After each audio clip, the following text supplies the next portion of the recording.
Državna sekretarka Ministarstva kulture, informisanja i informacionog društva Snežana Stojanović-Plavšić u Leskovačkom Narodnom muzeju potpisala je danas sa direktorima institucija kulture sa područja Jablaničkog okruga 17 ugovora za 17 projekata iz oblasti kulture, kulturnog stvaralaštva i kulturnih nasleđa u ukupnoj vrednosti od 16,5 miliona dinara. Prilikom potpisivanja ugovora sa direktorima institucija kulture, državna sekretarka Snežana Stojanović-Plavšić rekla je da Ministarstvo kulture, informisanja i informacionog društva na ovaj način želi da realizuje 3 velika cilja. Prvi je poboljšanje kvaliteta života u Leskovcu, drugi decentralizacija kulture i treći da kultura bude u funkciji ekonomskog razvoja. To je moguće. To je ostvarivo. Trend moderne Evrope je kulturni turizam. Kultura zapošljava ljude koji rade u njoj, ali i one oko sebe. Leskovac ne treba da bude samo grad u koji će se doći da se pojedu pljeskavice i roštilj. Leskovac treba da bude grad koji treba da pokaže svoj duh. Prilikom potpisivanja ugovora, reditelj Goran Paskaljević rekao je da ga u vremenu u kome je sve ekonomija raduje što postoje ovakva ulaganja u kulturu. Znate šta?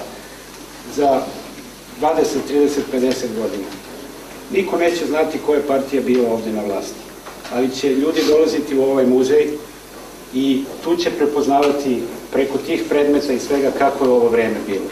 Dajde da mu pomognemo da ne ostavi samo krš iza sebe.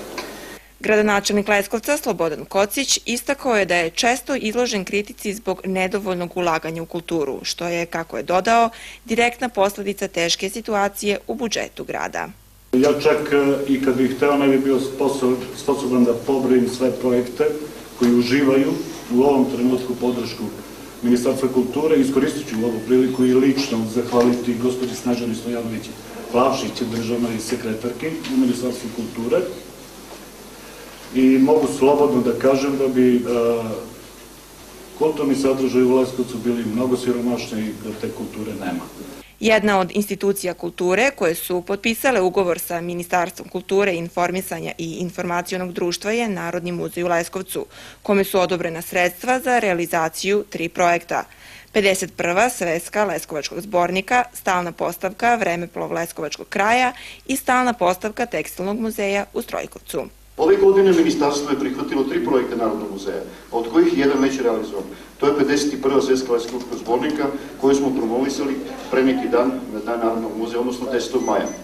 Zbog svega ovoga iskoristio bih priliku da se zahvalim gradu Leskovcu, ministarstvu na podrškama i ovim vremenima kada je to svakako veoma teško učiniti. Pored Narodnog muzeja, ugovore su potpisali i Leskovački kulturni centar, zadužbina Nikolaj Timčenko, muzička škola Stanislav Binički, Amoroza i Zvezdice, Narodna biblioteka Radoje Domanović, opštinska biblioteka Petar Petrović Medveđa, Turistička organizacija Lebane, Zavod za zaštitu spomenika kulture Niš, Arheološki institut u Beogradu i Benefarm.